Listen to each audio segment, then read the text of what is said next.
Let's finish it. What is up, everybody? Welcome back to another edition of The Closing Pitch. My name is David Berkey, and this is a show about people, culture, and how to create a winning lifestyle. We have a full crew today. Spiker Helm sitting to my left, and non-intern Drew. Is that the exact title now? Non-intern. Non-intern Drew. Sitting across from me. It's like Pokemon. It's like the evolution of Drew. And next, you guys are starting to see him grow up. It's gonna be Mary. Makes me very proud. He's gonna become Mary Drew, and then Dad Drew. He has been dating the girl for a long time, right? 2 months. Oh, yeah. I mean, that is pretty long. That is long in college life. That is pretty long in college life. Gotcha. That's funny. So today's format, we kind of alluded to this a little bit last time on the podcast, but we're going to try out a new, would you call this, Spike, a shorter form podcast? We're doing a short form podcast. Try to get this thing under 20 minutes. No promises.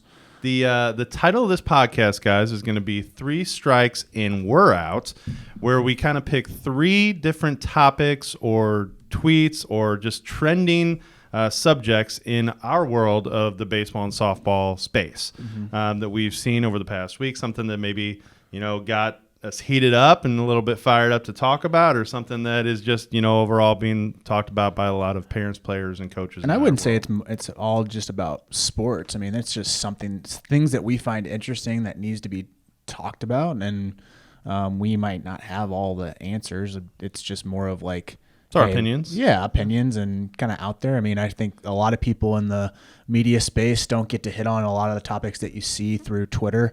And I think it'd be a really good open forum type of deal. So I didn't even come up with the idea. You did. Yeah, and even going forward, if you guys have a topic that you guys are passionate about at the moment and want to send it over, I mean, that's something I think that we would be totally welcome to getting, because, again, we always want input from our listeners. So anything you guys have or any cool topics that you have questions on and think would be great in this format, send it our way. We'll say our emails and our Twitter handles and everything at the end, but shoot it on over and we'll chat on it.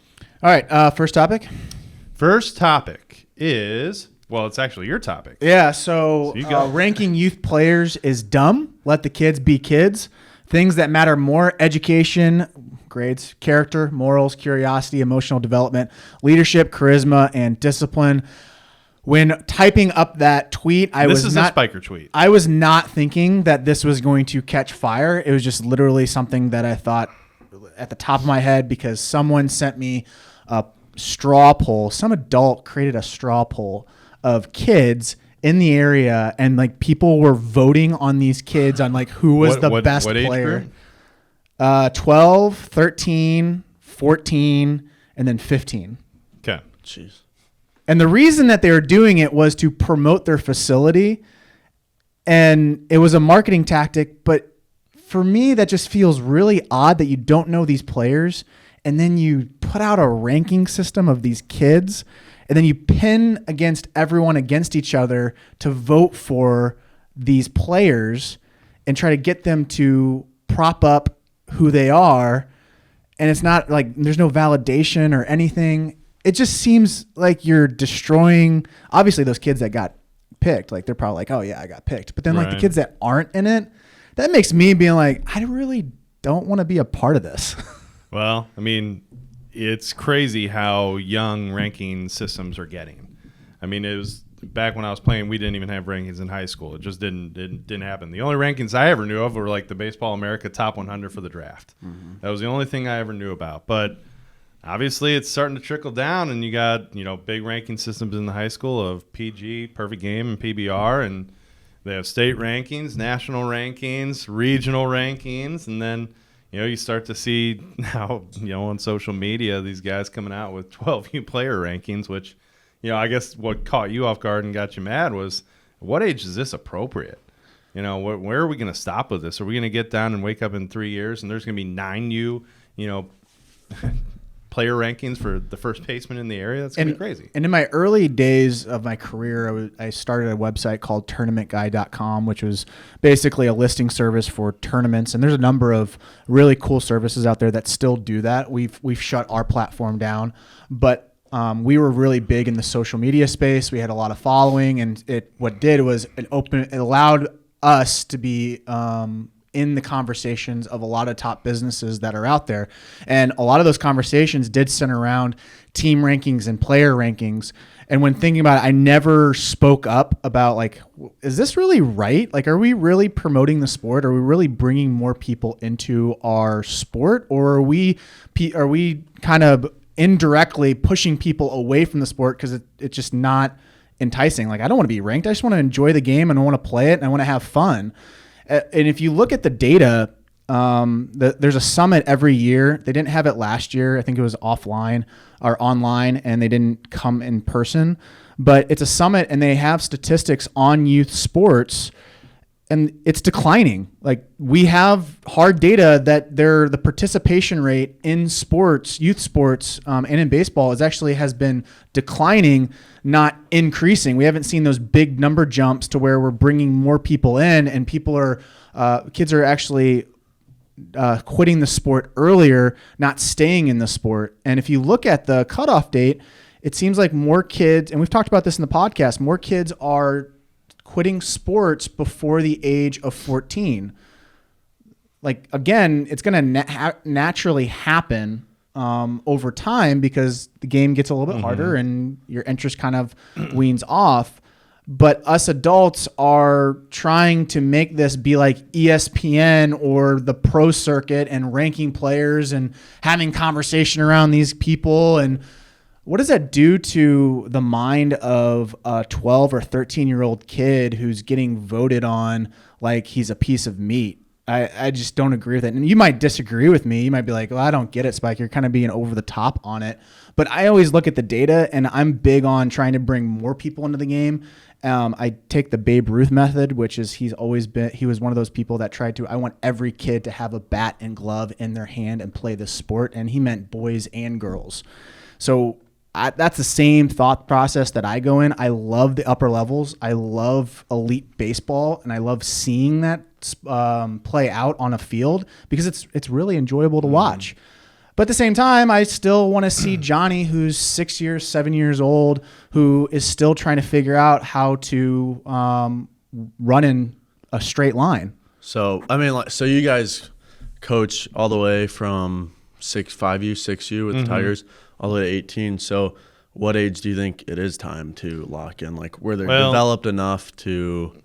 Yeah, that's what I was going to say. So I do think that there's a role for a ranking system at some point. You know, obviously, we ourselves with the Tigers, we're constantly promoting athletes who are ranked within, the top 100 of perfect game or the top 20 in the state of PBR, and we can use those to kind of, leverage their recruiting interest, right? So we do that at the high school level.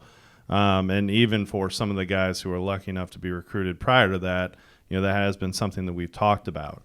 The problem that I have with these rankings at the youth levels, there's two things that I have an issue with. One, it's all subjective. There's no data points. There's not a lot of data points on these kids. There's not a lot of numbers, or really just you don't know because the competition level is so spread out too. You have no idea. So you're just throwing kids' names at a ranking system, and it's way too subjective to actually mean anything more than a look at me, I'm on a top 10 It's board. a popularity contest. It's a popularity contest. And don't get me wrong, I like rankings. I like competition. I just think that there is an age. If we were able to come up with a method that could come up with saying, yeah, these kids are where they are based on this, I'm totally cool with that because there is a base metric behind that and it's tangible and people can grow into those metrics. I just think it is totally messed up that a 34 or 40-year-old man comes up with a popularity contest and says, all right, here are the kids. Now, parents, come on in and vote for it and screw everybody else. Yeah. Well, I mean, you really are playing. I mean, the parents that you're kind of playing at them on that, right? I mean, they're going to feed into that. Every parent wants to see their son on that type of a ranking. Whether it's subjective, whether it's right, wrong, or otherwise, you're certainly playing at those strings. The other thing that I don't necessarily agree with is, should that necessarily be the focus at that age group? Like, I don't necessarily, I don't know if I would love it if one of our players at a 12U ranking was ranked within the top 10 of his class in the state, because I don't want that dude to even remotely think that he's done growing and getting better and that he's made it or anything else like that. Like, it affects your head. It affects your headspace. yeah. Like if you affect that headspace, if you go super negative on someone, their confidence is going to be completely shot. If you go fully on positivity, full go, that person's ego is going to be totally out of proportion. Right. But you want them to have that ego, just not to a point where they think that they're almost God. And it's very a male brain doesn't fully develop until I think it's 25 to 30. Someone can catch me on that. Yes, and a female's in the same range. You are starting to gather your thoughts on who you are. You're exploring your body. You're exploring your mind. You're trying to figure out what is this and that. And then you have these adults who know better and have fully developed brains and can actually make a thought of their own, and then they put it on to that kid. Well, I mean, even to me, it's, I'm not saying we shouldn't highlight some of their successes. Oh no, like, that's not what I'm definitely saying. not the message, and those things need to be highlighted, and especially on a team level, because this is a team sport and we're really trying to push that and promote it. I just don't know if that's necessarily the route yet. Because in order, like, I guess I kind of take those ranking systems as they should be fairly real, right? I mean, they're always going to have some subjectivity to them. I mean, we even look at high school ones and you're kind of wondering, what is that dude doing there? Like, there's always that guy, but they're closer. Like, your top 10 in the PBR rankings of Missouri for juniors is pretty close. Like, you're not really missing dudes there. You know what I'm saying? So that's all. And there's not going to be a system out there that's going to be totally perfect. I mean, it's just a talking point. I do say that Perfect Game has gone down the youth team rankings, and I haven't dug completely deep into it, but it does seem like a legitimate system where you have to play our events to get ranked. Mm-hmm. I'm totally fine with that because they can control who plays who, and they can figure out what team has actually beat certain teams. Mm-hmm. Where if I just come up, like there's some websites that go out there and be like, all right, the Rawlings Tigers 12U team is ranked number 1. Well, how the hell did you figure that out? Yeah. Like they could have played a AA event and they beat all these teams and they're 34-0. How do you know that team's number 1? But then this other team who plays all major events has traveled all across the country and they're just below 500. I'm sure that team could beat the team that was 34-0 that played AA events. So there's too many variables. It's a wicked type of environment. It's not conventional, where if you have tennis or golf, those things are pretty conventional when it comes to an environment because it's mano a mano. You're facing one person against another, and there is actually a circuit there. And I'd also, if I'm talking to a younger player, a younger team too, I'd give the same approach that I would with our high school athletes that are in that process right now. Take it for what it is. It's a nice gesture, and it's a nice thing to be able to say, but it doesn't give you the whole picture. And keep working. Take it with a grain. Take it with what it is for right now, and who it's coming from, and the sources that produce it. But it certainly plays really next to no role in where your future is going to go. That's still you in the day to day and going through it. So okay, take a little second to pat yourself on the back, but then at the end, kind of move on. And just think of like the guys who were 12U, 13U. That were the best kids on the team when like we played. Yeah. Well, it was like, okay, a lot of those guys didn't play college baseball. They, it was a decline. So it's just a question of, is this useful or is it just a waste of time? There's so many guys I could name in my age group that got pushed like that, where they got so much praise and then they plateaued. Mm-hmm. Like they didn't work at all. 13 years old. And if I was a parent that my kid was on that list, I would probably take the same approach that Dave just said, which is like, hey, it's a good gesture, but doesn't mean anything. Mm-hmm. The guy's trying to push his facility. Exactly. And I'd tell my kid that. He's trying to push his facility. He's trying to market his facility and call it for what it is, because that's what it is. It's a marketing tactic. Second topic, which is, oh, God, I don't have my I got it right here. Go for it. So this was a video that popped up on my screen this morning on Instagram, posted by Barstool Sports, and it was a caption. It's about a 20-second video of a youth baseball dad coach who is going ballistic at the umpires, making a complete shit show of the entire deal.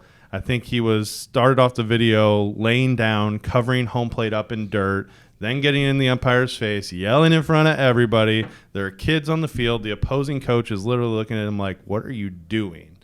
And the caption was, "Take it easy, Dad. They're 11." Go ahead and play the video, and then if you're watching this, obviously you're going to see the video. We'll play the audio in the background so you guys can kind of get the gist of it. Wow.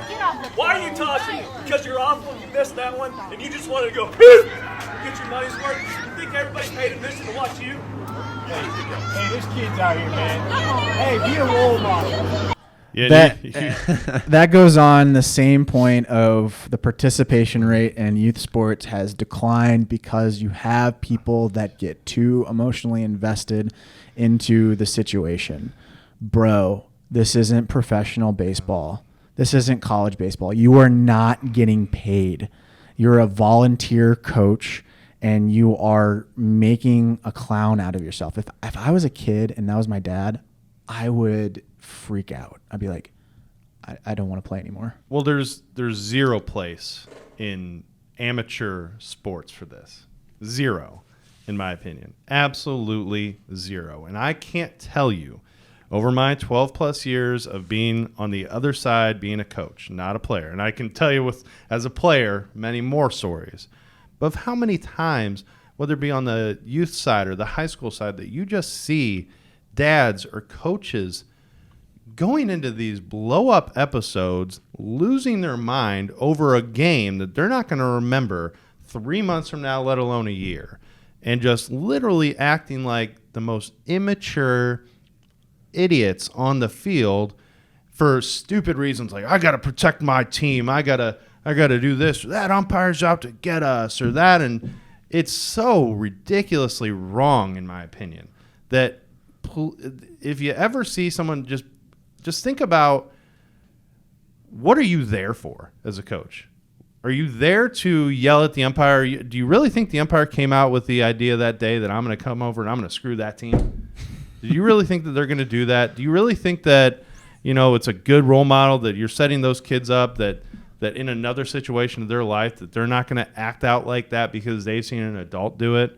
I mean, do you really think those things? I've never once in my entire time gotten close to that. Well, I would just like to note that Spiker did this every single game, our 15 and 16 year. Like, it was bad. Like, even the players were like, come on, Spike. Quit throwing bases and bats all over the field. So this is really interesting to hear. It is a complete clown show. I just have no tolerance for it. And if it was some coach in our organization if that was him, I mean, we'd have to have a serious discussion about them not coaching in our organization again, because I just feel so strongly against it. I always thought about it as the umpires are trying to provide a service, and they're trying to do the best that they possibly can. Now, there are some umpires out there that are not very good at their jobs, but that's what happens when you have an umpire shortage. You're not going to get the best guys that are going to be out there just because there's not a great supply. And the reason there's not a great supply is because you have clowns like that we just played that make a huge mockery out of the game. And to give some more context to why managers in professional baseball and college baseball do that is because it's their job. They get paid. They have to find a way to win the game. And again, at some level, it's not, you don't want that out of a manager. But at the same time, there's some stress that's involved. Like there's a lot of stress and a lot of pressure on to actually win baseball games. And when you feel like you're not getting the right call and that guy is getting paid the same amount of money that you are, that's where it gets they get a little stressed out. And like, I need this call. And the only time that they really do that is it's on occasion. But the reason that we feel like it happens all the time is because ESPN highlights it. It doesn't happen that often. Mm-hmm. It really doesn't. If you think about just managers in general, how many times does a manager get kicked out of a game? Maybe once a year, twice a year, 5 times max, maybe, because they're getting fined for it too, but they know the cost of what they're doing. There is no cost involved for a youth baseball coach to argue a call. The only thing that you really have to deal with is scrutiny from your parents. That's about it. You don't get fired. You don't get fined. So there's no repercussion for it, and it needs to stop. And I don't know what we have to do to stop that, because we can't just fine these coaches. Like, I mean, they're volunteers. You can kick them out of a game, but that's not a big repercussion, because like, oh yeah, I'll just be back tomorrow, or I'll be back the next day, or the next day, or the following day. Like, they don't care. So it hurts me that we've talked about player rankings, we've talked about this deal, and that's why I feel that participation is actually down and not up. Because we have parents that think that this is professional in college baseball. It's not. Yeah, no place for it in my opinion. Nope. Last topic, virtual coaching. I love this topic. It's tech. I love every part of this, and there's a lot of interesting companies out there that are pushing the envelope on technology, Blast Motion being one of them. Just had a conversation with the engineer for the sensor side of things for Blast. When Reality is doing some interesting things. And then obviously with Oculus and Meta, formerly known as Facebook, I think it's a possibility. I'm not in the full camp of it, because there's some things that need to happen for that to be a reality. I just think that it's easier to be in the cage with somebody and being able to develop that relationship. But if you start narrowing the gap on that, where I can still develop a relationship through augmented reality or virtual reality, who knows? I could be just teaching in my bedroom or my living room. Yeah, it's already possible currently. Oh, there's a number of companies that are virtual coach. There are a number of companies out there that already do it. Yes. I just don't think it's there. I think that with the pandemic, it kind of came to a forefront a little bit sooner than maybe it would have. There's different, like you had mentioned with all those companies, there's different ways to reach people outside of your area, which I think there's a value to it. Well, before we thought that telehealth was not a thing. And now it is definitely a thing, where I can just literally call in and get my symptoms checked in, and then they don't really need to touch me and see me, and I can get a prescription. Yeah. I just don't – I guess I don't have a right answer on it. I think it's going to come, and I think that anybody who fights it is going to ultimately probably be on the wrong side of it. But I always think there's going to be a balance between virtual and then in person. I mean, I don't think you can ever break from that relationship bond that you can create in person, because it's so hard to do that virtually. It's really difficult. It's not there yet. There are some people that are saying that it's here. It's not. Like, if you go on Oculus and if you've ever been to like a concert in there, it's literally, you have half a body. You're looking at like, oh, hey, this is a great concert. You have no legs. Like, that's the thing. I have not been in there. So. I have not done that either, yeah. And the Oculus system is just cumbersome. It wears on you. It kind of feels tight. I just don't think it's there yet, but I think it's quickly approaching. So what if you guys draw it back to just like video coaching through, videos, text messages, stuff like that? Because like a previous pitching program I went to over COVID, they had a kid who did that, and they'd send videos, send different angles, stuff like that. And even though the kid wasn't coming into the facility, he still, I think, jumped like 3 or 4 miles an hour. Now he's at a successful D2, like made a pretty big jump. I look at it as it's a tool.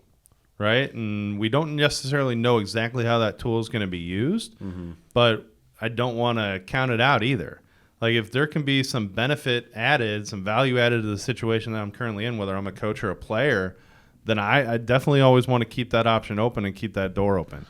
I view it as a pricing problem, a value problem, and also the individual. So online classes, I hated online classes when I was in school. I just thought it was annoying. Like, I just didn't have any an engine to go. You probably have felt the same way. Oh yeah. Certain I classes. didn't like them at all. But I love YouTube. I love my Real Vision subscription. I've taken online courses from the top people in their field, and I'll do that more often. Yeah, like those master classes. I'll even pay for it. Yeah. Like I'm learning from the best Those person. are huge now. Oh yeah. I'm learning from the best person on photography. And there's a ton of the, not necessarily in our space, but there's a ton of online like life coaches and, mentorship programs and things like that where they're meeting virtually every single night through different formats, and they're talking about things. And some of the guys we follow do that and run programs for, business owners and things like that. So it's here. It's going to happen. It's just how quickly is it adopted? It's going to be the first person that's able to figure out education and entertainment through a one-to-one interaction online. That's what's going to come down to. So would you guys get coached virtually by like an MLB coach or something when you were playing? If I was playing, I had an online coach at Missouri State on mental training inside of hitting, because I was struggling with staying relaxed in the box, and I couldn't unlock the thing that I needed for the left side of my swing. So I was a switch hitter. So right side was perfectly fine. I felt normal. I felt confident. But on the left side, I just couldn't unlock the power, and I couldn't unlock the consistency. And his name's Buddy Biancalana, and he played for the Kansas City Royals, and he was running an online program, which was kind of experimenting and doing a lot of things. And it worked. It unlocked it for me. I did it for a month, and we had 2-3 virtual meetings where it was video, and we'd talk things through. He would watch my swing and be like, hey, think about it this way, do this. And it was a huge unlock. I'm a prime example. That was back in 2012. I think it would have been, at what point in my career would you have been asking me that question? Yeah. Because at an older age, whether I'm in, late high school or even in college, yeah, I might be able to take like, audio cues and verbal cues from a coach, because you can't teach feel through that. That's going to be a hard thing, right? That's really hard to kind of to teach, because you're not there in person with them and you're not seeing that live. But at some point, yeah, I think that, again, it's with the tech that's coming through, like now with Win Reality, I believe you can feel stuff, you can see stuff, like it's real, right? So I guess it's at what age, because at a really young level, like let's say you're trying to do that with a younger kid, you're not going to capture his attention. No. It's hard enough in a 30-minute lesson to do that. Also So- deals with the player's want on it. Yeah. How bad do you want it? If I'm in the desert, money has no value to me, but water has a lot of value to me because I'm in desperation to be hydrated, right? So with hitting at Missouri State, I was in desperation to figure something out because I was on the chopping block. I had a conversation with Coach Gutton. He's like, if you don't figure out how to hit on the left side against right-handed pitching, I'm sitting you on the bench. I was like, oh, that's not good. Yeah. So I did everything to figure out how to make that work. And literally my dad ran across Buddy's website and saw him speak. I think it was on YouTube. And he was like, hey, I want your services. And it was a huge unlock. I think you're right, though, spot on. Whenever the entertainment factor catches up with the tech, I think that's going to just push this thing going so much faster. Because it's almost got to be like video game-esque. So when you're kind of logging into it and getting ready to go learn something, it's got to be fun and entertaining. Well, speaking with Jacob on Blast, the problem that they're having with Win Reality, just his humble opinion on the outside perspective, when you think about virtual reality and being in reality, is that the algorithm and the system has to be so spot on to give you immediate feedback on like contact. Because if your timing is not right on the game and then someone tries to do that in the real world and it's off by just a hair, your whole timing is going to be jacked up when you get out onto the field. So they're trying to experimenting, trying to figure out how to match the metrics and the feel of a bat and the Oculus system. And it's just very fascinating because it's going to get there. It's just, it has to be 100% right to make it work. Yeah, I agree. So it's going to be a part of it, whether you like it or not. So what is your number? How many years do you think it's going to take? I would say with the way things are going quicker, and I think, I'm not a huge metaverse fan, but I think that stuff's going to happen. And 2-3 years, I think you're having a different conversation. I don't think it'll be fully adopted, but I think they'll have some early adopters go a lot quicker into it. What's your take? You're younger than us, and yeah. you've lived in this world. You don't even know what it was like without a smartphone. No, but you guys were also, carving your stuff on rocks and stuff. So, but no, I'm just thinking like, I think COVID really accelerated all this tech stuff of not having to be somewhere. Yeah. So 1-2 years. Facebook, Meta, and all them. They have so much money involved into it. Yeah. So I don't know. It'll be interesting. It'll be fun to see. There's just so many different aspects of it. But what's your number? It all depends on Apple. That's the big company that I'm thinking is going to make a big splash.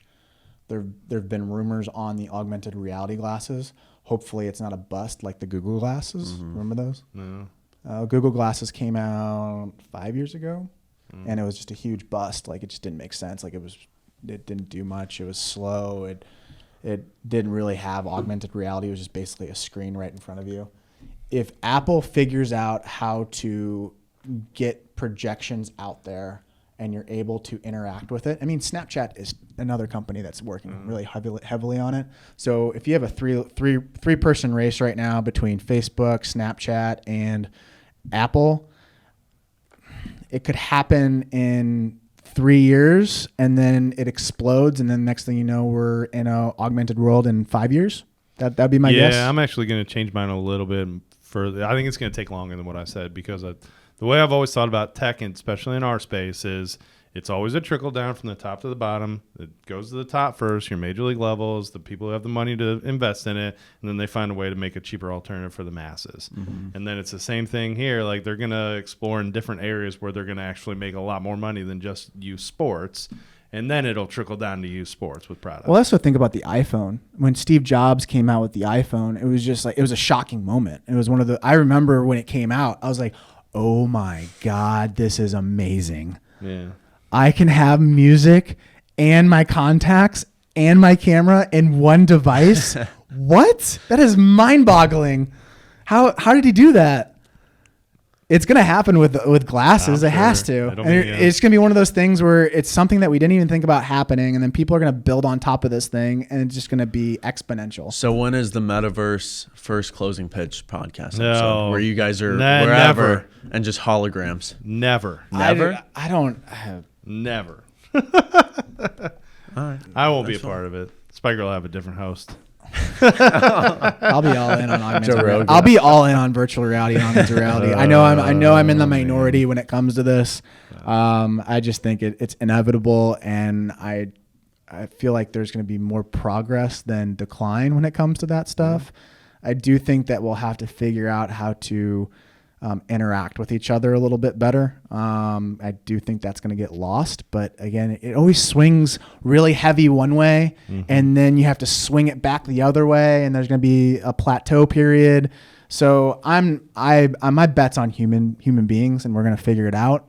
I know that it is kind of scary going down an area where it's totally virtual, and we're trying to figure out how to actually interact with each other. Yeah, but people have gotten better with Zoom and stuff just because they had to from COVID. They could figure out the mics. So it's the same thing. That was so tough, because when we were doing the regional program and starting out, it was so difficult to get somebody on Skype and get them to actually know how to use it. It was so hard. Like, we would have to explain them through the phone, like, all right, you got to do this, and then you got to download it, and then when you download it, you're going to pull it up, and then we'll be able to go. And then they couldn't figure out the mic, and then they couldn't figure out the camera system, and it's just like, oh, geez, this is so rough. At some point people will figure it out. Yeah. It'll take some time for, the younger generations will get it because they're used to it through school and stuff, but just like anything, people get better if it helps them. Well, it helps the travel salesman too. Like, I was thinking just from a business standpoint, like, I don't have to hop on a plane and go all the way to San Francisco or instant meeting. New York. I can have an instant meeting. Like, what it does do is, if you're able to jump on a plane and go somewhere, that is valued way more than it was in the past. That's where it's going to value it. So there is some give and take. So if we do live in a virtual coaching world, and then you end up running a program, we're like, all right, I'll do virtual coaching for 3 weeks, and then I'll come visit you for a week. That would be a game changer, and people would jump in on that. Yeah. The time, money spent, invested in someone. Yep. Yeah. Well, those 3 topics, guys. I kind of like that format. What'd you think? That's Not 3 too bad. strikes. Three strikes and we're out. There you go. You did your closing the deal. That's what you were waiting for. Yeah, where we deep dive into 3 topics. I thought those were 3 really good topics.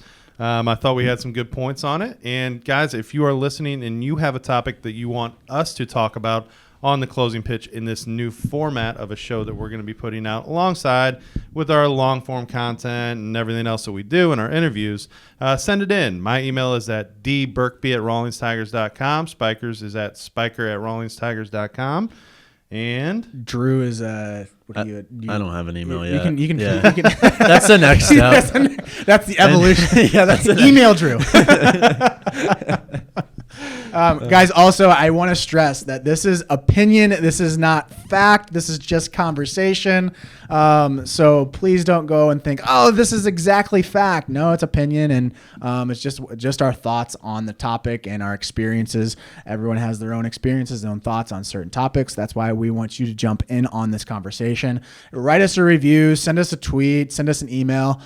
We love hearing about it. And also, if you guys live here in St. Louis and you come to the Rawlings Training Center and you see us in the cages, come by and talk to us about it as well. So with that said, we are out. See ya. See you guys.